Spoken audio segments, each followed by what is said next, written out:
I'll get you guys the flipper. As I mentioned last week, we are going to be starting in the book of Matthew today. So book of Matthew, and we're going to be starting in chapter 1. And we are not going to skip chapter 1. If any of you are familiar with Matthew chapter 1, you'll know that it features right off the bat a genealogy. And there's a reason I don't want to skip this genealogy, and it's because of one of the main claims that I've been hearing a lot from One of the main things that I've been hearing a lot from different people trying to make claims about Jesus, make claims about God, and make claims about whether or not God is real, or even if Jesus claimed to be God, right? This is the claim I'm hearing the most now, right? They're not trying to argue the validity of whether or not Jesus lived anymore because the evidence is insurmountable. They're not trying to argue whether or not he was crucified. Again, the evidence is insurmountable. However, now there's claims, and this has been a new one. I've been seeing this kind of grow in popularity over the last few years, and maybe some of you have heard this too, that Jesus never even claimed to be God. That, in fact, this is something that early Christians have added to it since then. And they'll say, look, if you look at the Gospels, if you look at Matthew, Mark, and Luke, because they never include John, if you look at Matthew, Mark, and Luke, well, Jesus never claims that he is God. Now, you guys know the difference between explicit and implicit, right? Explicit, I'm saying it outright, right? It would be like Jesus saying, I am God. Implicit is giving you all the clues and all the hints and inferring to you, I am God, right? We do this all the time, right? As parents, we do it around our children. I'm sure we've done this, even Hannah, you've definitely probably done this around kids, where you'll say things like, get the thing. Or, right, you talk in a way because you don't necessarily want everyone to be able to understand, but we have an implicit understanding with the people that we're communicating with. And the people that we're communicating with, although we're not saying explicitly what we mean, everyone around knows what's going on, right? And this happens so often in the Bible, and I think this is so important for us to understand, because as we get here into Matthew chapter 1, this is an implicit assumption that is happening here. We have to understand who this is written to. This is not written to 21st century Christians in Canada. This is written to first century Christians that were Jewish, right? They understood the Jews, they understood Jewish customs and practices, they understood the Jewish world entirely. And so when they're speaking to them, they can speak in shorthand, because it's much like if you get to be adept in any sort of profession, there's always a shorthand that generates that is complete nonsense to outsiders, but to insiders, you understand it, and you're able to communicate in that fashion in order to go quicker. And that's exactly what's going on here. He's not going through and explaining himself so explicitly. He's saying all these things because implicitly everyone knows what this means. And so let's go through, and this is why I don't like skipping genealogies, because I feel like when we skip genealogies, a lot of times we miss these little things, we miss these details, and I don't want us to miss it. I don't want us to realize what is actually being said through this genealogy. So let us read it this morning together, starting at chapter 1, verse 1. It says, "This is the genealogy of Jesus the Messiah, the son of David, the son of Abraham. Abraham was the father of Isaac, Isaac the father of Jacob, Jacob the father of Judah and his brothers, Judah the father of Perez and Zerah, whose mother was Tamar, Perez the father of Hezron, Hezron the father of Ram, Ram the father of Amminadab, Amminadab the father of Nahshon, Nahshon the father of Salmon, Salmon the father of Boaz, whose mother was Rahab, Boaz the father of Obed, whose mother was Ruth, Obed the father of Jesse, and Jesse the father of King David. David was the father of Solomon, whose mother had been Uriah's wife. Solomon the father of Rehoboam, Rehoboam the father of Abijah, Abijah the father of Asa, Asa the father of Jehoshaphat, Jehoshaphat the father of Jehoram, Jehoram the father of Uzziah, Uzziah the father of Jotham, Jotham the father of Ahaz, Ahaz the father of Hezekiah, Hezekiah the father of Manasseh, Manasseh the father of Amon, Amon the father of Josiah, and Josiah the father of Jeconiah, and his brothers at the time of the exile to Babylon. After the exile to Babylon, Jeconiah the father of Shealtiel, Shealtiel the father of Zerubbabel, Zerubbabel the father of Abihud, Abihud the father of Eliakim the father of Azor, Azor the father of Zadok, Zadok the father of Akim, Akim the father of Elihud, Elihud the father of Eleazar, Eleazar the father of Mathan, Mathan the father of Jacob, Jacob the father of Joseph, the husband of Mary, and Mary was the mother of Jesus, who is called the Messiah. Thus there were 14 generations from Abraham to David, 14 from David to the exile to Babylon, and 14 from the exile to the Messiah. Okay. Now, some of you, if you're familiar, and if you've actually read genealogies before in the Bible, you'll notice that this isn't the only genealogy of Jesus that's given. We, in fact, read another genealogy of Jesus that goes all the way back to the time of Adam in the book of Luke, right? But what you'll notice is that when you're going through the genealogy of Adam, it's quite different. In fact, almost none of the same names are referenced. There's a handful of names that are the same that are referenced, but almost none of them are referenced the same. And you got to ask yourself, why is that? And that's because, again, and I hear this all the time, and people say, well, see, this is clearly a mistake. No, it's not a mistake. It's a difference of how we look at the world. I was talking to Rebecca about this yesterday. We were talking about the Kim Jong dynasty in North Korea because they were celebrating their 80th anniversary of being the Kim Jong dynasty in North Korea. And I was mentioning like the different Kim Jongs along the way. Like it was like Kim Jong-sul or Kim Jong-il and then Kim Jong-un, who we have today. And we were talking about how it's just such a subtle but little difference, but they put their clan name first, right? The Kim Jong is the clan name, right? We would say our last name first, and then your given name is at the end.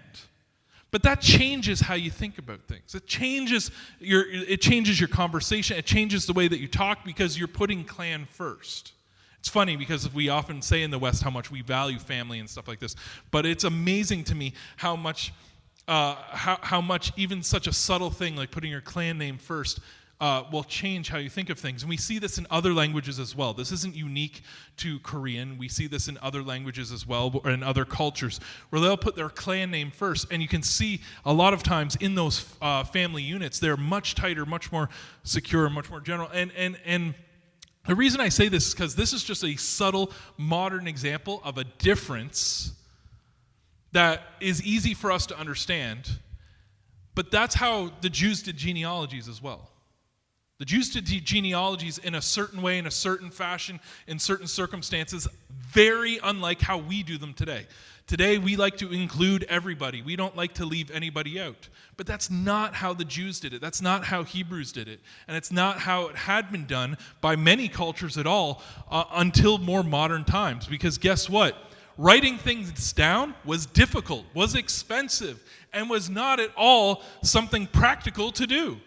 There's a reason why we don't have a whole ton of ancient history that is available to us today. Like the stuff that we have is sparse and kind of parsed out. A lot of it was communicated by word of mouth because it's hard. Like before they had paper, what'd you write on? You had to write on rocks and clay tablets. It was difficult and it was expensive, and only a few people had the skills and the know-how to be able to do it. Right, we live in this very literate world today where resources are incredibly abundant, and sometimes we forget that this is not the world as it has been for most of time. Like this, we live in such a unique place in history. So one of the things that was super important, not only to the Jews, but to many cultures, and is still very important to certain cultures to this day, was numerology, numbers. Numbers were incredibly important. You see them throughout the Bible. There are things that are presented throughout the Bible in certain numbers. The number 3 is incredibly important, right? We see this all the time. We see this, and I was mentioning this actually to Lauren a while ago when we were chatting.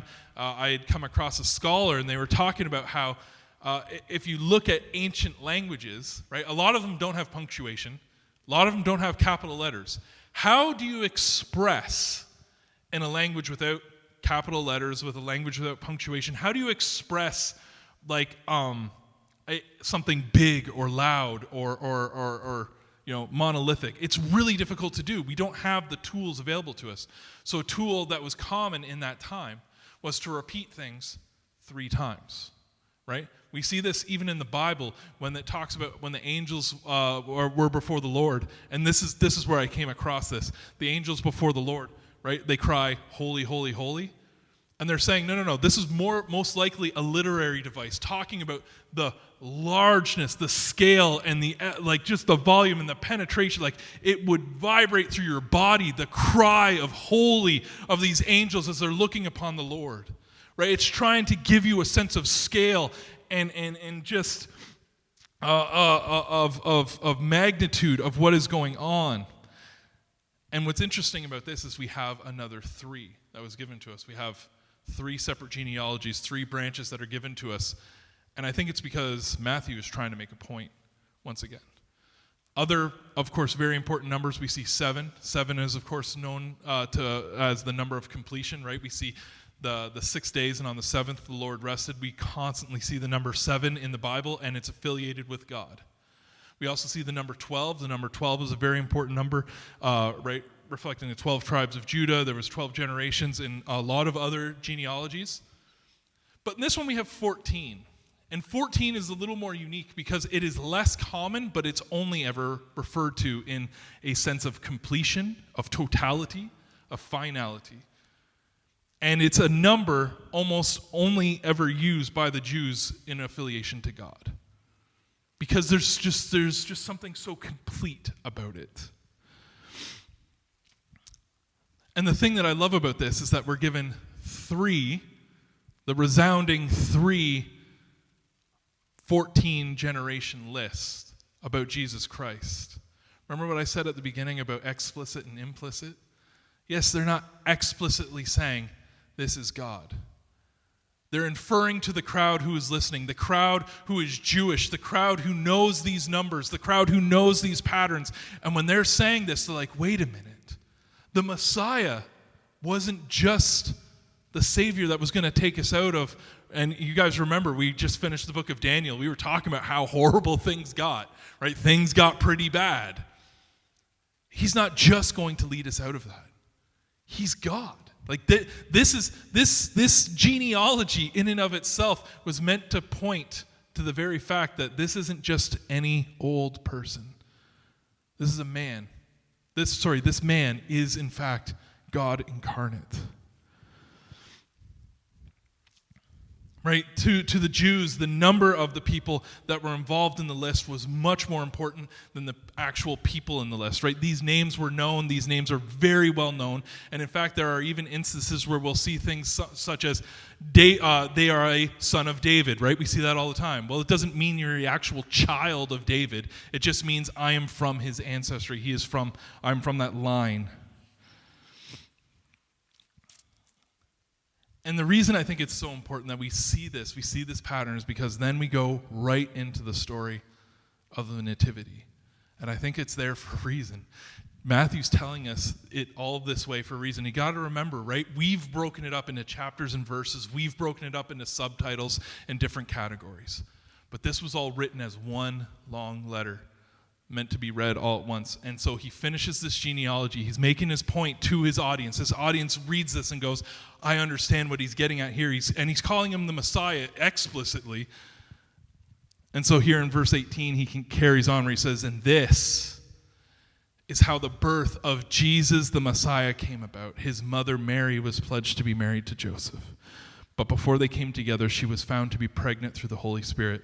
Because Joseph, her husband, was faithful to the law, and yet did not want to expose her to public disgrace, he had in mind to divorce her quietly. But after he had considered this, an angel of the Lord appeared to him in a dream and said, Joseph, son of David, do not be afraid to take Mary home as your wife, because what is conceived in her is from the Holy Spirit. She will give birth to a son, and you are to give him the name Jesus, because he will save his people from their sins. All this took place to fulfill what the Lord had said to the prophet. The virgin will conceive to give birth to a son, and they will call him Emmanuel. That's Isaiah 7, chapter 7, verse 4, by the way, which means God with us. When Joseph woke up, he did what the angel of the Lord had commanded him and took Mary home as his wife. But he did not consummate their marriage until she gave birth to a son, and he gave him the name Jesus. Jesus meaning the Lord saves. What is Matthew doing? This is right at the beginning of the letter, Right? When you open up a letter, you're trying to establish your premise. You're trying to help people to understand the main points you're getting at, right?